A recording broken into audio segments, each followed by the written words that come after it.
Mantis Q40, connecting to Wi-Fi. Hello everybody, John for CATT Northwest here, and today we're doing a tutorial on the APH Mantis Q40. So we're just going to talk about connecting to Wi-Fi. Super easy process. So what I'm going to do is I'm going to make sure I'm on the main menu. I'm going to press my circle button on the front for that, or a Windows key would work as well. Now we're at the top of our main menu, and using first letter navigation, I'm going to jump to settings by pressing S. Press settings, there we are, and there's settings. I'm going to press enter or cursor router key to open that up now. Now I want to be able to go through my settings and define Wi-Fi. Again, using first letter navigation, that's the easiest way to do that. Press W, and there we are. There's Wi-Fi. Enter or cursor router key to select that. Now, mine says Wi-Fi on, and that's because I've been using my device before.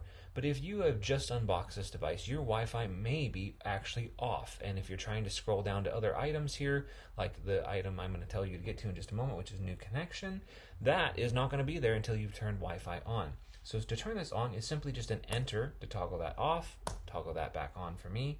So just make sure that is toggled on. Once it's on, some additional options for connection, status, and so on will pop up down below this Wi-Fi on and off option. So I'm going to go down until I find new connection there. I'm looking for the new connection option, press enter on that, and then there will be a scan. I want to do a scan for SSID is what it's called, SSID, yeah, there it is. All right, that should be the very first item on that menu that you get to is scan for SSID. In case you're not familiar with the terminology SSID, that's basically just a technical term for your Wi-Fi network name. So basically we're just trying to search for Wi-Fi networks. So I'm going to go ahead and press enter on that. It's going to say loading with a ... That keeps coming, and there we go. And now it's scanned and it found, indeed, there's my Wi-Fi name right there. And so I'm going to go ahead and I'm going to press enter to select it. It will then say enter password with kind of some brackets here in Braille, and my cursor to enter in that password. So I'm going to go ahead and, oops, I think I mistyped that too. Okay, so I go ahead and type in my password, press enter there. It should then again say loading and a little ...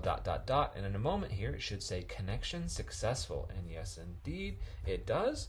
Perfect, our connection is now successful. Really nothing else is necessary at this point. We can just press our circle button or our home button to go back home, and we are now connected to Wi-Fi, and you can access things like Bookshare, Bard, NFB Newsline, those online resources like that, and you can also get your over-the-air free updates for this device when new features or new updates come out. All right, y'all, that's connecting to Wi-Fi. Have a great rest of your day, and we'll see you in the next one. CATT, Center for Assistive Technology Training Northwest. The CATT program is funded by a federal appropriation and works in partnership with the American Printing House for the Blind and Alabama Institute for the Deaf and Blind. Logos: APH, AIDB, and WSSB